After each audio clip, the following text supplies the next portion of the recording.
वर्ग 7वी आणि 8वीच्या सर्व विद्यार्थ्यांचं मनापासून स्वागत. आजच्या क्लासमध्ये आपण संधी हा जो महत्त्वाचा टॉपिक आहे तो समजून घेणार आहोत. आता संधी या मला काय म्हणतात, संधी म्हणजे काय, तर तत्सम शब्दाच्या बाबतीमध्ये संधी होत असते म्हणजे वर्णाच्या एकत्र होण्याला. वर्ण कोणते असतात, समजा जे शब्द आहेत ज्याच्यामध्ये आपल्याला स्वर पण माहिती आहेत, अ आ इ ई हे काही शब्द, आणि ज्याला आपण वर्ण म्हणतो, सोबतच आपले जे व्यंजन आहेत त्याच्यामध्ये क ख ग ग हे पण आपले वर्णच आहेत. तर वर्णाच्या मिक्सअप पासून जी गोष्ट तयार होते त्याला आपण संधी म्हणतो. संधी म्हणजे वर्णाचं एकत्रीकरणच असतं. एका पुढे एक आलेले दोन वर्ण एकत्र होण्याच्या प्रक्रियेला आपण काय म्हणतो, संधी म्हणतो. आता आपण संधीचे महत्वाचे जे प्रकार आहेत ते समजून घेणार आहोत. संधीचे मुख्यतः इथं 4 प्रकार आहेत, पण तुमच्या परीक्षेसाठी तुम्हाला किती याची लक्षात ठेवायची गरज आहे, फक्त 3: स्वरसंधी, व्यंजन संधी आणि विसर्ग संधी. तर हे 3 प्रकार तुमच्या महत्वाचे लक्षात असले पाहिजे: स्वरसंधी, व्यंजन संधी आणि विसर्ग संधी. यातला पहिला जो प्रकार आहे स्वरसंधीचा तो आता आपण पाहतोय. तर स्वरसंधी कशाला म्हणतात, जेव्हा 2 स्वर एकत्र येतात तेव्हा त्याला काय म्हणतो आपण, स्वरसंधी असं म्हणतो. आता याच्यामध्ये हे कसं होतं तर ते आपण एकदा पाहून घेऊया, ठीक आहे. तर स्वरसंधीमध्ये कोणते 2 स्वर, आता कोणते 2 स्वर कोणते, तर जसं अ आहे अधिक आ आहे, तर याच्यापासून जे आ तयार होणार याला आपण काय म्हणतो, स्वरसंधी म्हणतो. म्हणजे दोन्ही काय घेतलेत आपण, स्वर घेतलेले आहेत. तुम्ही याच्यामध्ये ई किंवा मोठी ई घेऊ शकता, उ किंवा मोठा उ घेऊ शकता. अशा प्रकारे तुम्ही कोणताही स्वर घेऊ शकता आणि त्याच्यापासून जी संधी तयार होते त्याला आपण स्वरसंधी म्हणतो. स्वरसंधीचे एकूण 4 प्रकार आहेत. एक आहे दीर्घस्वर संधी, दुसरा आहे गुणसंध, त्याला गुणादेश म्हणतो आपण, त्यानंतर आहे रिद्धादेश आणि त्यानंतर आहे यणादेश. असे किती प्रकार आहेत, स्वरसंधीचे 4 प्रकार आहेत. आता याच्यातला जो पहिला प्रकार आहे तो आहे दीर्घत्व. तुम्हाला माहिती आहे एखादा जर स्वर तुम्ही खूप लांब लांब घेऊन हे करत असाल, लांब त्याला म्हणत असाल, जसं आ ई असं जर असेल तर त्याला आपण दीर्घ स्वर तिथं तयार होतो. जसं सजातीय स्वर एका पुढे एक आले तर त्या दोघांपासून जो स्वर बनतो त्याला आपण काय म्हणतो, त्याला दीर्घ स्वर म्हणतो. जसं अ अधिक अ जर घेतला आपण तर त्याच्यापासून आ तयार होतो. अ अधिक आ घेतला तर आज तयार होतो. आ अधिक अ घेतलं तर आ तयार होतो आणि आ अधिक आ घेतला तर आपल्याला मोठा आ तयार होतो. तर ई अधिक ईच्या बाबतीतही सेम तसंच आहे. छोटी आणि छोटी केली तर मोठी होणार, छोटी आणि मोठी घेतली तर मोठी होणार. तर सगळ्या गोष्टीमध्ये मोठ्या गोष्टी ज्याचं उत्तर येतं, ऊच्या बाबतीतही तसंच आहे. तर तिथं जे दीर्घ स्वर तयार होतात त्यालाच आपण काय म्हणतो, दीर्घत्व संधी असं म्हणतो. आता जो पुढचा महत्वाचा घटक याच्यात आहे त्याचे काही उदाहरणं दिलेले आहेत. जसं विद्यार्थी हा शब्द आहे, विद्या आ आला आणि अर्थी अ अधिक अ जर आपण केलं तर काय तयार झालाय, आ तयार झालाय, म्हणजे विद्यार्थी हा शब्द तयार झालाय. त्यानंतर सूर्यास्त, सूर्य अ अधिक अस्त अ, तर याच्यापासून काय तयार झाला, अ अधिक अ पासून आ तयार झाला, सूर्यास्त. महिष, मही अधिक मोठा ई ईश, महिष ई प्लस ई, महिष मोठा ई तयार झालाय. मुनिच्छामध्ये तसंच झालंय, मातृंमध्ये मातृऋण तसं झालंय, जोडाक्षर, कुंभार आणि भानुदय ह्या सगळ्या शब्दांमध्ये काय झालीये तर याच्यामध्ये दीर्घ संधी झालेली आहे आणि दीर्घ संधीचे हे उदाहरण आहेत. पुढचा जो महत्वाचा याचा विग्रह पण दिलेला आहे तो तुम्ही बघू शकता. सोबतच आपल्याला पुढची जी महत्वाची संधी इथं पाहायला मिळते ती आहे गुणादेश संधी. ओके, चला आता आपण गुणादेश प्रकारची जी संधी आहे याचा जो आहे तो महत्वाचा अभ्यास करणार आहोत. तर बघा, अ आणि अ च्या पुढे ई आणि ई जर आला तर त्याचा ए ज्याच्यात होतो ते गुणादेश संधीचं उदाहरण आहे. त्यानंतर अ आणि आ च्या पुढं उ आणि उ आला तर त्याचा ओ होतो, हे गुणादेश संधीत होतं. याची उदाहरणं पण आपण पाहू. अ आणि आ यांच्या पुढे रू आला तर त्याचा अर होतो आणि वरील सर्व बदलाला संस्कृतमध्ये गुण म्हणतात आणि जो बदल होऊन जे दुसरे वर्ण याच्यात आलेले आहेत त्याच्यापासून जे तयार झाले त्याला आपण गुणादेश संधी असं म्हणतो. याच्यामध्ये तुम्ही बरेचसे उदाहरणं पाहू शकता. शवैश्य, आरेश, याच्यामध्ये ईश्वरेच्छा हा जो शब्द आहे तो कसा तयार झालाय याच्यामधून तुम्हाला एक कळतं की यामध्ये काही जे नियम आहेत, जसं अ आणि आ च्या पुढे ई आणि ई आला तर ए होणं, अ आणि आ च्या पुढे उ आणि उ आला तर ओ होणं. तर ह्या सगळ्या गोष्टी याच्यामध्ये आपल्याला दिसतात. चंद्रोदय शब्द आहे चंद्रोदयमध्ये चंद्र अधिक उदय, अ अधिक उ आला तर त्याचा काय झाला, ओ झाला. म्हणजे आपल्याला एक गोष्ट समजते की याच्यामध्ये अ आणि उ पासून ओ तयार होतो, हे या चंद्रोदय उदाहरणामध्ये आपण पाहू शकतो. पुढचं उदाहरण आहे देवर्षी. याच्यामध्ये देव अ अधिक रू, अ अधिक रू आलाय आणि या अ अधिक रू पासून काय तयार झालंय, अ अधिक रू पासून आपल्याला इथं तयार झालेला दिसतो अर. ओके, आणि त्या अर पासून जो शब्द तयार झालाय तो झालाय देवर्षी. तर हे गुणादेश संधीचं उदाहरण आहे. त्यानंतर वृद्धादेश संधीचं उदाहरण बघा. अ आणि आच्या पुढे ए आणि ए जर आला तर त्यापासून आई जो तयार होतो, ठीक आहे, तो जो आई तयार होतो त्याला आपण काय म्हणतो, वृद्धादेश संधी म्हणतो. अ आणि आच्या पुढे ओ आणि औ आला तर त्याचा औ होतो, याला आदेश असं म्हणतात. आणि त्यापासून तयार होणाऱ्या संधीला वृद्धादेश किंवा सरसंधी, वृद्धादेश स्वरसंधी असं आपण म्हणतो. मतैक्य, प्रजेक्य, सदैव हे जे सगळे शब्द आहेत, जलोघ, गंगोघ, वृक्षोद्धार्य, भावोक्षधी, एक एक हे सगळे शब्द वृद्धादेश संधीमध्ये येतात. एक एकचं बघू शकता. अ आणि ए आलाय आणि अ आणि ए पासून आई तयार झालाय, तर हे एक एक तयार झालाय. त्यानंतर पुढचं जर उदाहरण पाहिलं त्याच्यामध्ये आहे एकच उदाहरण. आणि आता आहे यनादेश संधी. यनादेश संधीचा जर आपण भाग पाहिला तर ई, उ, रू, लू यांच्या पुढे विजातीय स्वर जर आले, समजा ई आणि ईच्या पुढे जर आपण पाहिलं तर ई आणि ई साठी य आहे, उ आणि उ साठी याच्यामध्ये व आहे.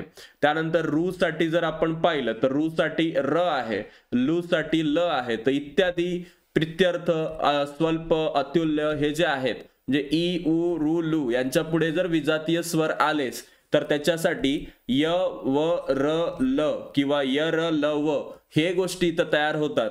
आणि त्या गोष्टी आपल्याला कुठं पाहायला मिळतात तर या आपल्या यनादेश संधीमध्ये. जसं इत्यादी शब्द आहे, या इत्यादी शब्दामध्ये इति अधिक आदि, इकडे त आहे, इकडे अ आहे.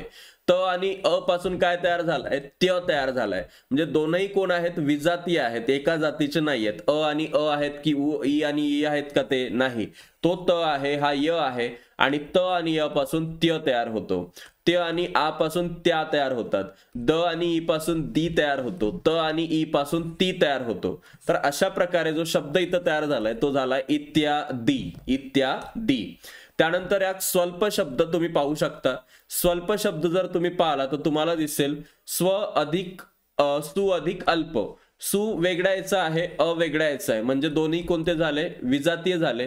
आणि या विजातीय याच्यामध्ये आपल्याला एक नवीन शब्द तयार होतो. जसं स आणि व पासून स्व तयार झाला, ल आणि प पासून ल तयार झाला, आणि स आणि उ पासून सु तयार झाला. तर हे जे सगळे इथं तयार झालेत हे कशामध्ये होतं, हे यनादेश संधीमध्ये होतं. आणि हे तुम्हाला माहिती असलं पाहिजे.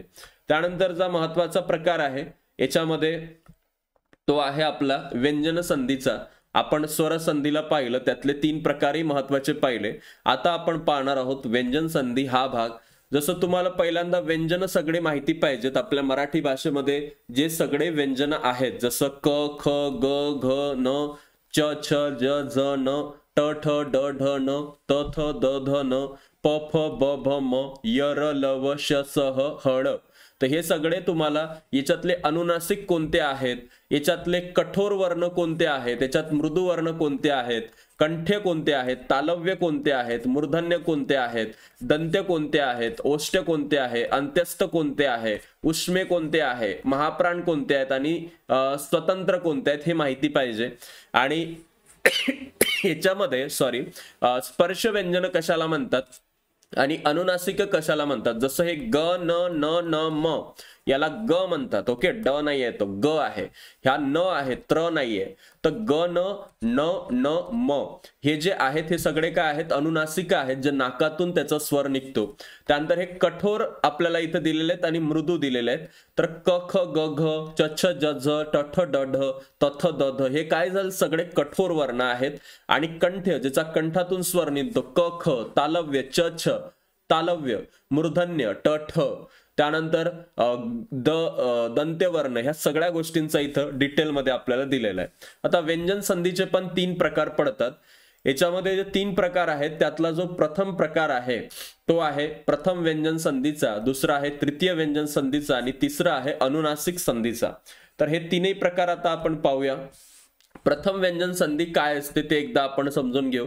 बघा, स्पर्श व्यंजनापैकी अनुनासिकाशिवाय कोणत्याही व्यंजनापुढे कठोर व्यंजन आलं असता त्या पहिल्या व्यंजनाच्या जागी त्याच्याच वर्गातील पहिलं कठोर व्यंजन येऊन जी संधी होते त्याला म्हणतात प्रथम व्यंजन संधी. जसं विपत्काल हा शब्द आहे, तर इथं द आणि का म्हणजे याच्यामध्ये अनुनासिकाशिवाय व्यंजनापुढे कठोर व्यंजन जर आलं. आता हे कठोर व्यंजन काय आपण मागच्याच पानावर पाहिले, ज्यांना समज त्यांनी पुन्हा एकदा पाहून घ्या.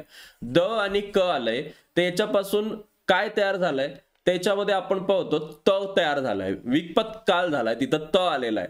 वाक्पती याच्यामध्ये ग आणि प आहे, ग आणि प पासून पुन्हा त तयार झालाय.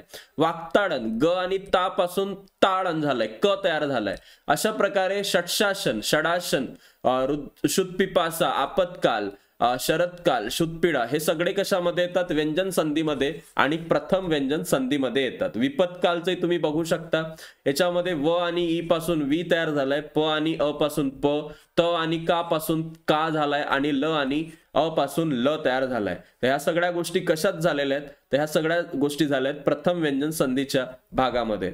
पुढचा जो महत्वाचा भाग आहे प्रथम व्यंजन संधीचा, त्याच्यात वाक्पती उदाहरण घेतलंय आणि त्यामध्ये आपल्याला याच्यामध्ये ह्या गोष्टी सांगितल्या. आता आपण पाहूया तृतीय व्यंजन संधी काय असते. पहिल्या 5 वर्गातील अनुनासिकाखेरीज कोणत्याही कठोर व्यंजनापुढे स्वर किंवा मृदू व्यंजन जर आलं असलं तर पहिल्या वर्णाबद्दल व्यंजनाबद्दल त्यातील वर्गातील तिसरं व्यंजन येऊन संधी होते, म्हणजे व्यंजनच येतं.